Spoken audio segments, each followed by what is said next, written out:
আমাদের মধ্যে এগুলো লোক বলছে আমার শরীরে 1 ফোঁটা রক্ত থাকা পর্যন্ত আমি এই আন্ডারপাস করতে দিব না। কারণ টাকা বলতে চাই, আপনি একদিন করেননি আর আমি করতে দিবেন না।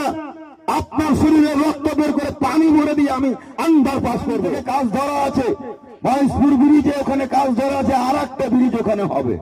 বলুন তো এই আন্ডারপাসটা হলে মানুষের সুবিধা হবে না অসুবিধা হবে?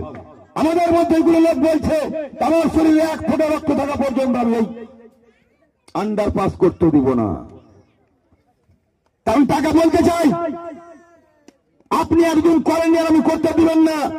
আপনার শরীরে রক্ত বের করে পানি ভরে দিয়ে আমি আন্ডারপাস করবো, আন্ডারপাস করবো, রিসেন্ডা কাটারে ব্রিজ করবো। চ্যালেঞ্জ শুনলাম, উন্নয়ন উন্নয়ন আজানটা হোক।